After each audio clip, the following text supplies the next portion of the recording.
For today's video, I'm actually in the kitchen for once, like talking, rather than me just like having cutoffs and me standing in my normal couch thing. So anyways, like I said in my 50 random tags video, my signature savory dish is an orecchiette dish, so I thought, why not prepare it for you guys? So apparently I'm really tall, so I can't get my head into this shot. Probably doing everyone a favor. Okay, so to make the pasta dough, you need a 1/4 cup of semolina flour and 1 tablespoon of cold water. If you want to make more, just remember it's 4 parts semolina flour to 1 part water. And what you just do is you mix it all together. I just like to mix the dough together with a spoon, then go to my hands. You can use your hands first. I just like to do with this so that way it's a lot less messy. If the pasta dough is a little dry, you can always add a little bit more water to bind it. And the consistency you want for it, it's like Play-Doh. Squish, squish, like that.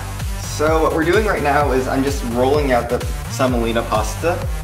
Because to make orecchiette, which is like an ear-shaped pasta, you need to roll it into a log and then slice it and then press it with your thumb to make like the little ring ear shape. And what we're going to do now is we're just going to slice it up, and then that will become, and like with these slices like this, what we do is we just press it down, pull your thumb back. You can sort of mold it to form a perfect ring if you want.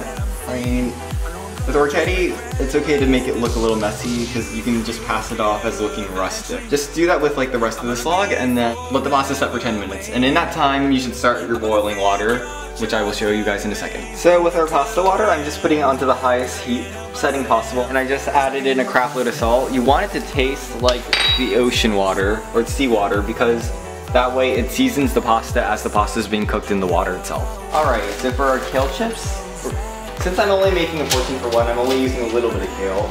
Make sure to like remove all the stems. Spread it out, and then what you're gonna do is drizzle some olive oil and some salt and some thyme and oregano, just, you know, get it nice and seasoned. So just get my olive oil here. Like, make sure to like toss it around. Let it really soak up that olive oil, because the more oil you have on the kale, the crispier it will fry. And what you're going to do is you're going to put this in an oven at 350 degrees Fahrenheit for about 10 to 15 minutes.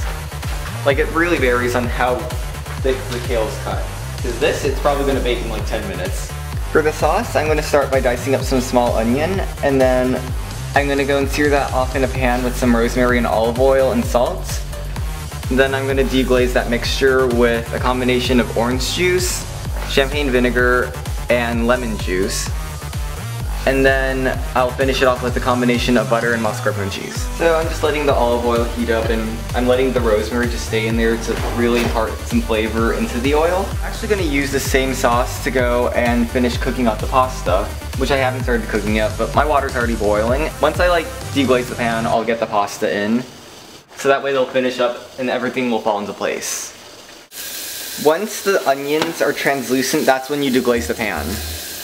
Alrighty, so our onions are translucent, so I'm going to take the rosemary and throw it away. And then I'm going to deglaze it. That was the orange champagne mixture, and this will be the lemon mixture. And I'm just going to let that simmer down and reduce a little bit. And once it's like, make sure to like stir it once you add the acid and vinegar into there, to really pick up the flavors of the rosemary and the caramelized onion.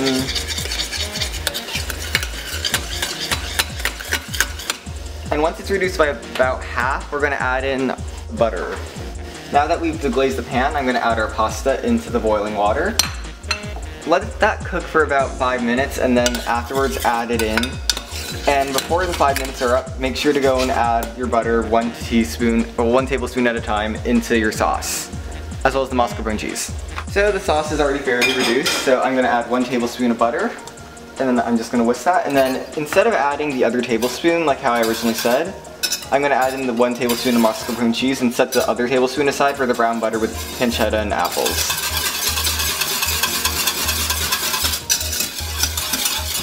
So just whisk it until it's fully incorporated, then add in the mascarpone cheese, If the sauce turns out like a lemon curd or like a curd in general, just add in a bit more vinegar and leave it at a low heat to simmer down a bit more.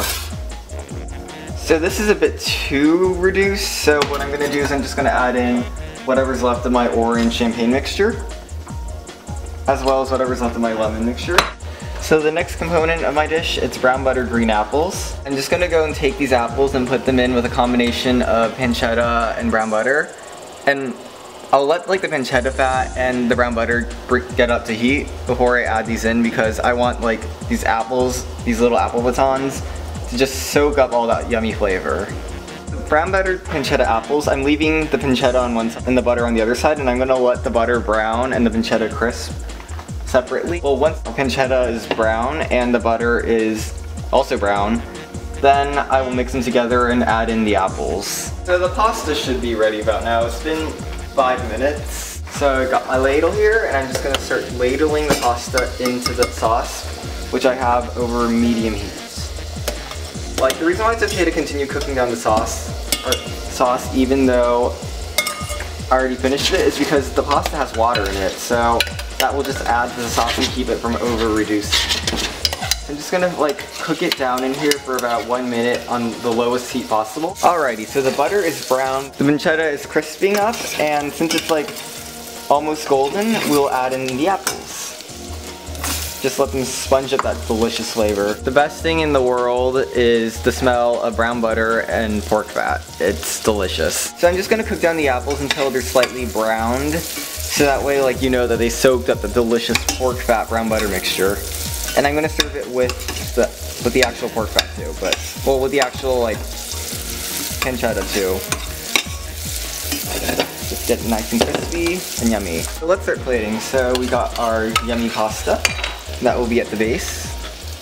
And the apples, and finally the kale chips. Voila.